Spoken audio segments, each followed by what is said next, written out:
मेरा नाम है डर की दुनिया और मैं लेकर आया हूं एक ऐसी कहानी जो आपके रोंगटे खड़े कर देगी। ये कहानी है राम सिंह की, एक ट्रक ड्राइवर जो लखनऊ से दिल्ली की सड़क पर रात के सन्नाटे में एक भयानक सच्चाई से टकराया। लाल मिर्ची के बोरों से लदा उसका ट्रक रात के 12 बजे एक ऐसी मुलाकात के साथ शुरू हुआ जो उसकी जिंदगी को हमेशा के लिए बदल देगी। एक खूबसूरत औरत सफेद साड़ी में सड़क किनारे लिफ्ट मांगती हुई, लेकिन वो कोई साधारण औरत नहीं थी। वो थी एक चुड़ैल जो रात के अंधेरे में ड्राइवरों को अपने जाल में फंसाती है। ये कहानी 7 हिस्सों में बंटी है, हर हिस्सा डर, सस्पेंस और रहस्य से भरा हुआ। तो तैयार हो जाइए, क्योंकि डर की दुनिया आपको ले चलती है एक ऐसी रात में जहां हर मोड़ पर डर इंतजार कर रहा है।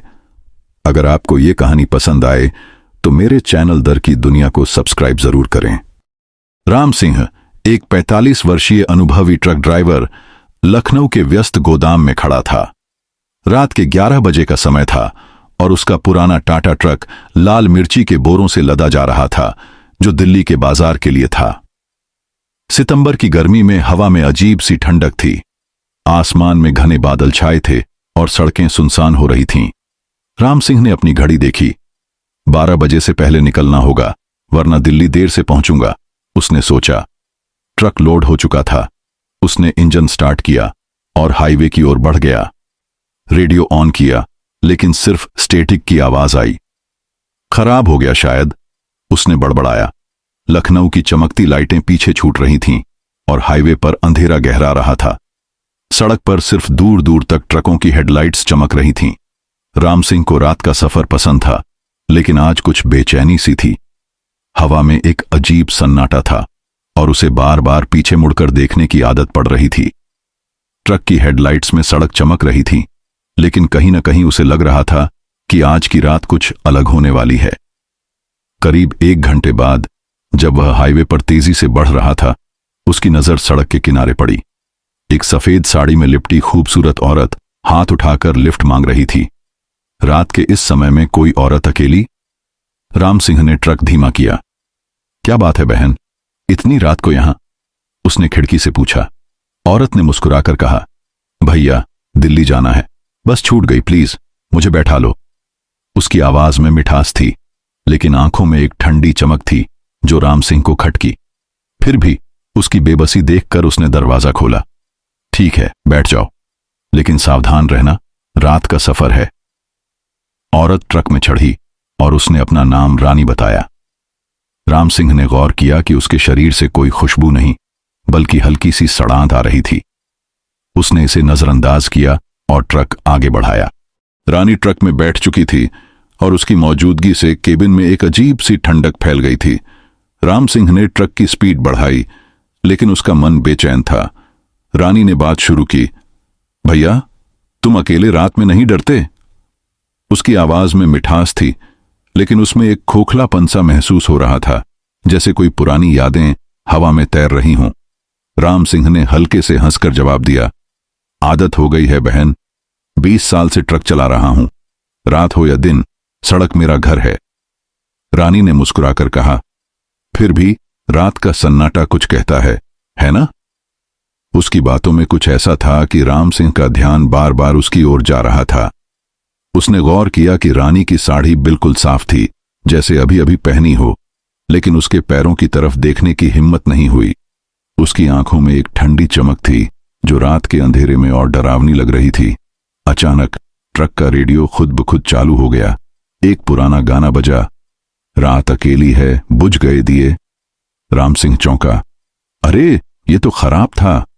उसने रेडियो बंद करने की कोशिश की, लेकिन बटन काम नहीं कर रहा था। रानी ने हंसकर कहा, शायद मेरी किस्मत अच्छी है। उसकी हंसी में कुछ डरावना सा था, जैसे हवा में कोई ठंडी लहर दौड़ गई हो। राम सिंह ने रेडियो की तरफ देखा और उसे लगा कि रानी की मुस्कान में कुछ रहस्य छिपा है। बाहर हवा तेज हो रही थी और पेड़ों की शाखाएं डरावनी तरह से हिल रही थीं।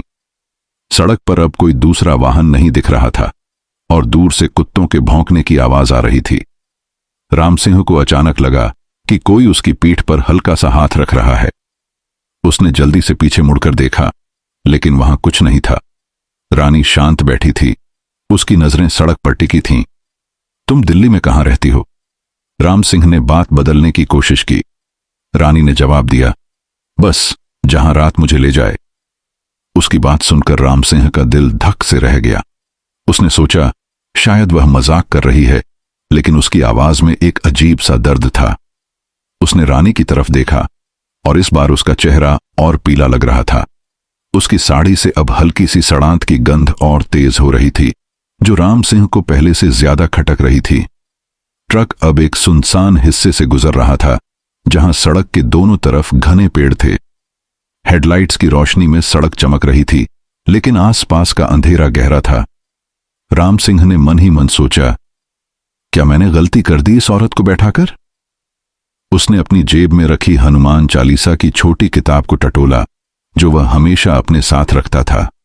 रानी ने उसकी बेचैनी भांप ली और बोली, क्या हुआ भैया, तुम्हें कुछ परेशानी हो रही है?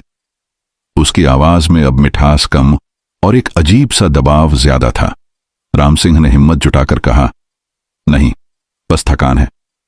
लेकिन उसका मन अब पूरी तरह से संदेह से भर चुका था। रानी की मुस्कान अब उसे डराने लगी थी और वह बार बार दर्पण में उसकी परछाई देखने की कोशिश कर रहा था। लेकिन अजीब बात थी, दर्पण में रानी की कोई परछाई नहीं दिख रही थी।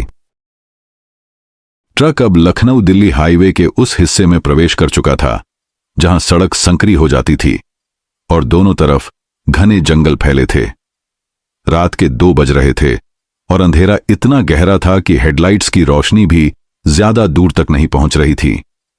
राम सिंह की आंखें थकान से भारी हो रही थीं, लेकिन रानी की मौजूदगी उसे और ज्यादा बेचैन कर रही थी।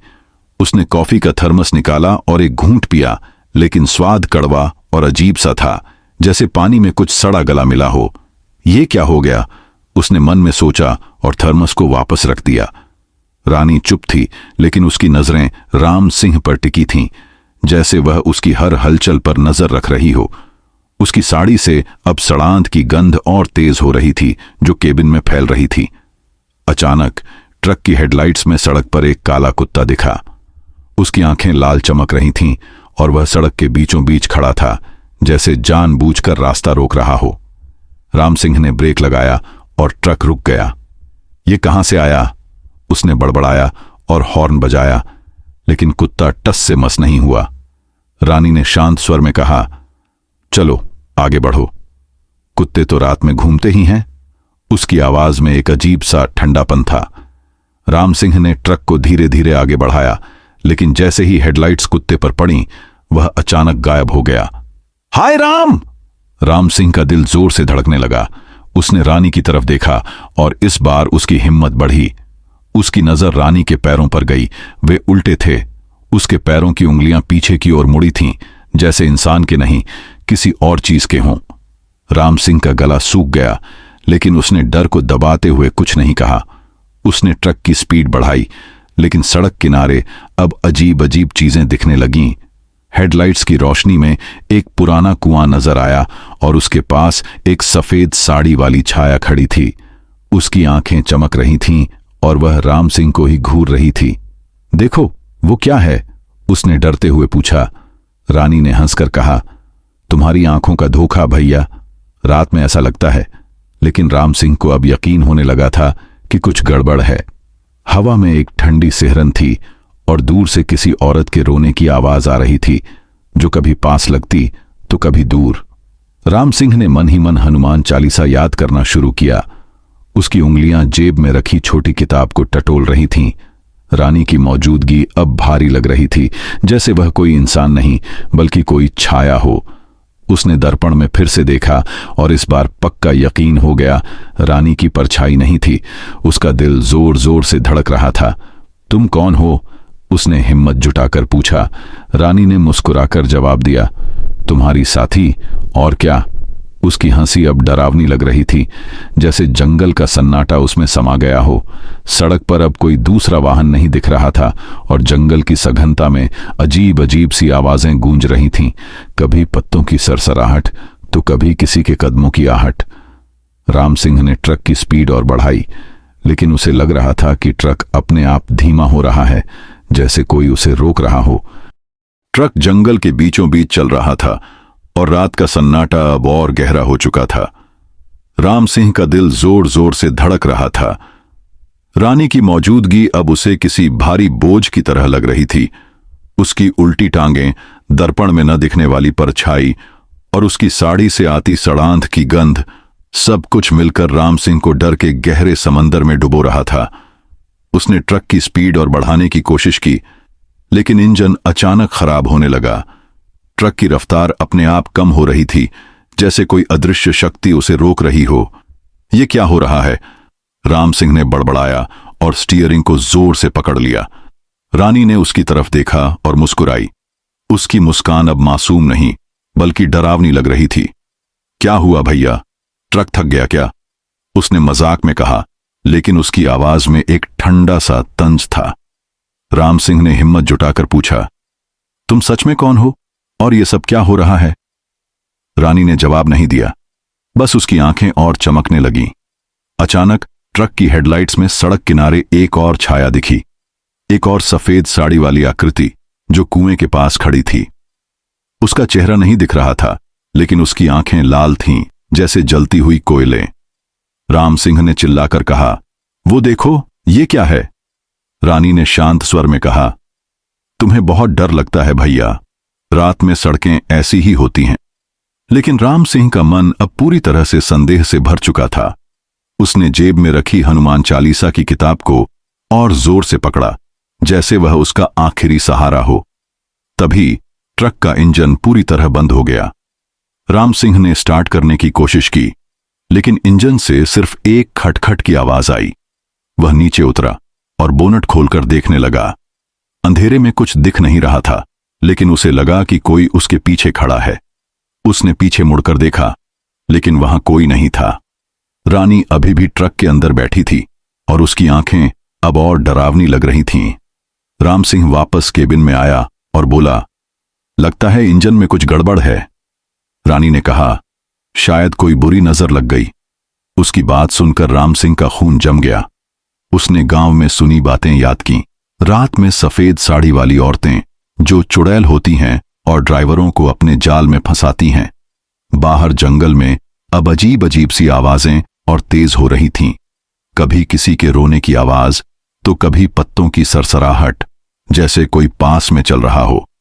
राम सिंह ने ट्रक का दरवाजा बंद किया और फिर से इंजन स्टार्ट करने की कोशिश की। इस बार इंजन चालू हो गया, लेकिन ट्रक की स्पीड अब भी कम थी। रानी ने अचानक उसका कंधा पकड़ा। उसका हाथ बर्फ की तरह ठंडा था। रुक जाओ भैया, मुझे यहां उतरना है, उसने कहा। राम सिंह ने मना किया, नहीं, इतने जंगल में? दिल्ली तक छोड़ दूंगा। लेकिन रानी की आंखें अब लाल हो रही थीं और उसकी मुस्कान अब एक डरावने घूरने में बदल गई थी। सड़क किनारे अब और छायाएं दिखने लगी थीं, सभी सफेद साड़ी में, और सभी की आंखें राम सिंह को घूर रही थीं। उसने गला सूखते हुए कहा, हाय राम, ये क्या हो रहा है? रानी ने सिर्फ हंसकर कहा, रात अभी बाकी है भैया। ट्रक जंगल की संकरी सड़क पर धीरे धीरे चल रहा था और राम सिंह का डर अब चरम पर था। रानी की ठंडी छुअन और उसकी लाल चमकती आंखें उसे किसी भयानक सपने की तरह लग रही थीं। बाहर का सन्नाटा अब और डरावना हो गया था। जंगल में पत्तों की सरसराहट और रोने की आवाजें अब इतनी तेज हो गई थीं कि राम सिंह को लग रहा था कि कोई उसका पीछा कर रहा है। सड़क किनारे दिखने वाली सफेद साड़ी वाली छायाएं अब और करीब आ रही थीं, जैसे वे ट्रक को घेर रही हों।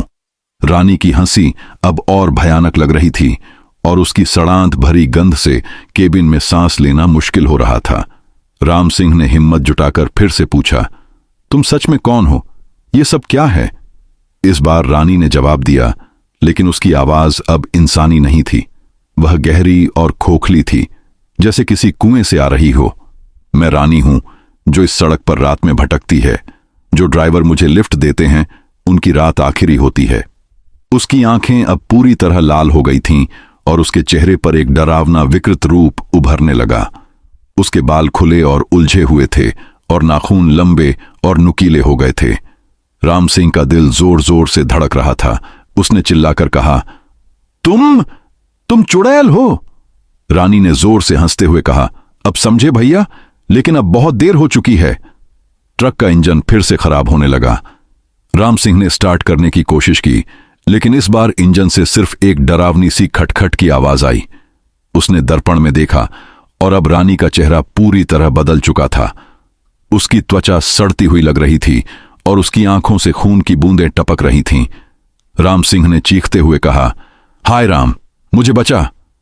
उसने जेब से हनुमान चालीसा की किताब निकाली और जोर जोर से पढ़ना शुरू किया। हनुमान की जय, श्री राम तारक मंत्र जप। उसकी आवाज कांप रही थी, लेकिन वह रुका नहीं। रानी ने चीखना शुरू किया, जैसे उसे कोई जलन हो रही हो।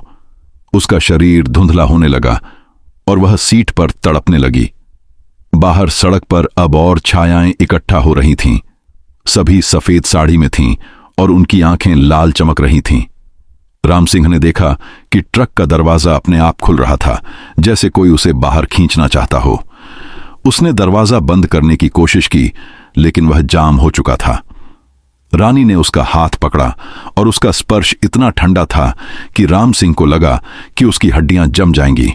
रुक जाओ भैया, अब तुम मेरे साथ चलोगे, उसने कहा, और उसकी आवाज अब कई औरतों की चीखों की तरह गूंज रही थी। राम सिंह ने हनुमान चालीसा को और जोर से पढ़ा और उसने अपनी जेब से एक छोटा सा ताबीज निकाला जो उसकी मां ने उसे दिया था। उसने ताबीज को रानी की तरफ किया और वह और जोर से चीखी। ट्रक का इंजन अचानक चालू हो गया और राम सिंह ने उसे पूरी ताकत से दौड़ाया। रानी का रूप अब और डरावना हो रहा था, लेकिन वह धुंधली भी हो रही थी। सड़क किनारे की छायाएं अब ट्रक के पीछे दौड़ रही थीं और उनकी चीखें जंगल में गूंज रही थीं। राम सिंह ने मन ही मन प्रार्थना की, हे हनुमान जी, मुझे इस मुसीबत से बचाओ। रानी की हंसी अब कमजोर पड़ रही थी, लेकिन उसकी आंखें अभी भी राम सिंह को घूर रही थीं।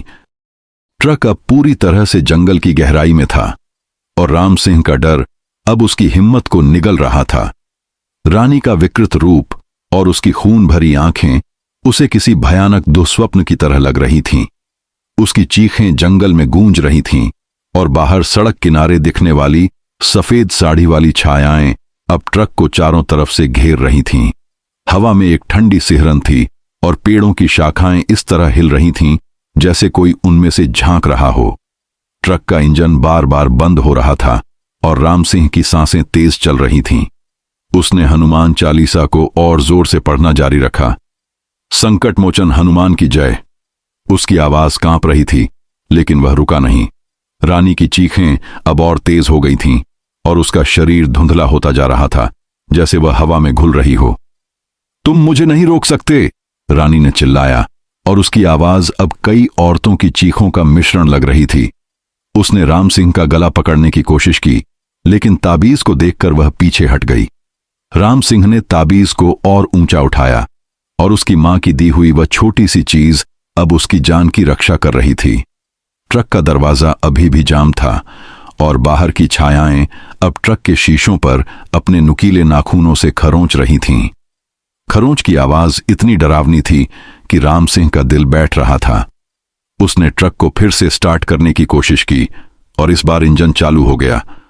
उसने पूरी ताकत से एक्सीलरेटर दबाया और ट्रक तेजी से आगे बढ़ा, लेकिन रानी अब पूरी तरह चुड़ैल का रूप ले चुकी थी। उसके बाल हवा में तैर रहे थे और उसकी आंखों से खून टपक रहा था। तुम मेरे साथ आओगे भैया, उसने कहा और उसकी आवाज जंगल में गूंज उठी। राम सिंह ने देखा कि सड़क पर अब कोई रास्ता नहीं दिख रहा था। हेडलाइट्स की रोशनी में सिर्फ काला धुंधला अंधेरा था। ट्रक अपने आप एक पुराने कुएं की तरफ बढ़ रहा था जो पहले सड़क किनारे दिखा था। राम सिंह को लगा कि कोई उसका स्टीयरिंग कंट्रोल कर रहा है।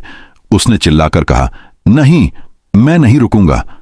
उसने हनुमान चालीसा को और तेज पढ़ा और ताबीज को रानी की तरफ और करीब किया। अचानक रानी के शरीर से एक तेज रोशनी निकली और वह और जोर से चीखी।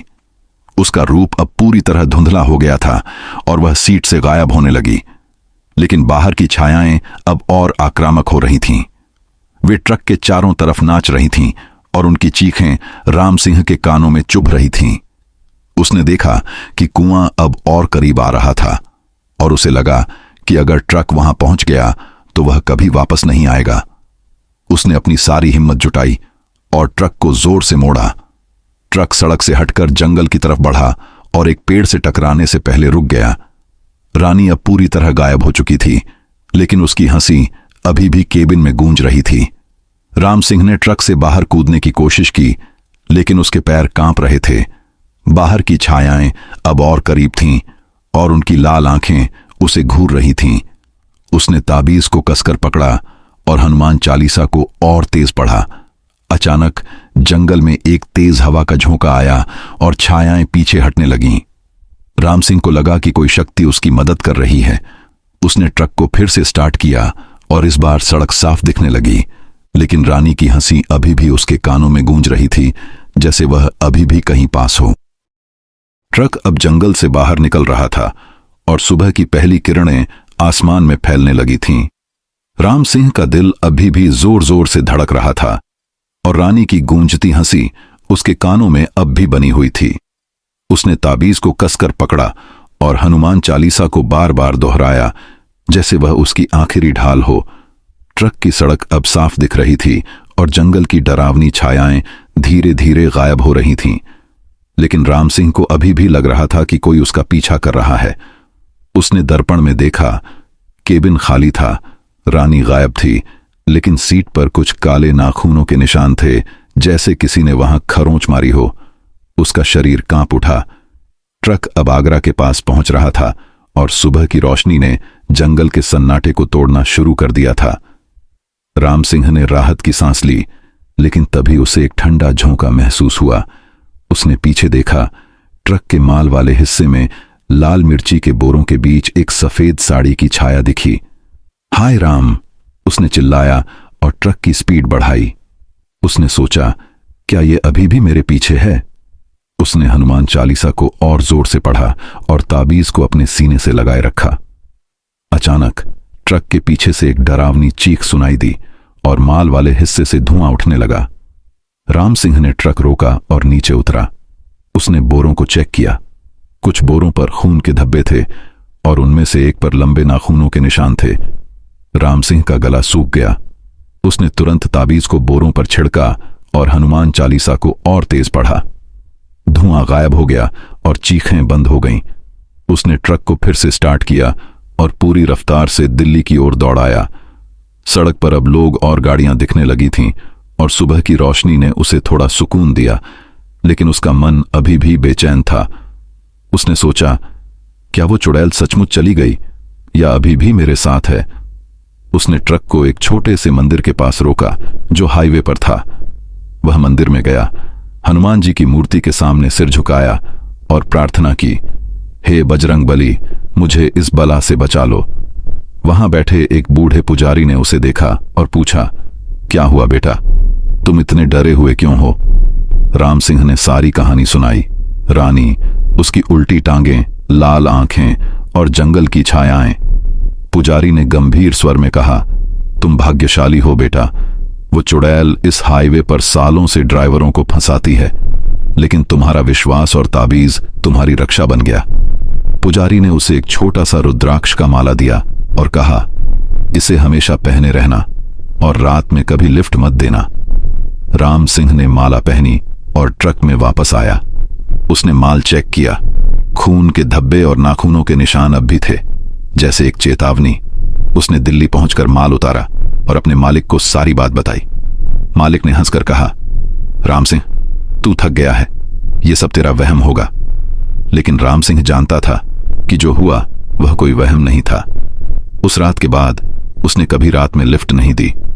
दिल्ली से वापस लखनऊ लौटते वक्त वह उसी कुएं के पास से गुजरा, लेकिन अब वहां कुछ भी नहीं था, न छायाएं, न चीखें। फिर भी उसे रानी की हंसी की गूंज सुनाई दी, जैसे वह अभी भी कहीं छिपी हो।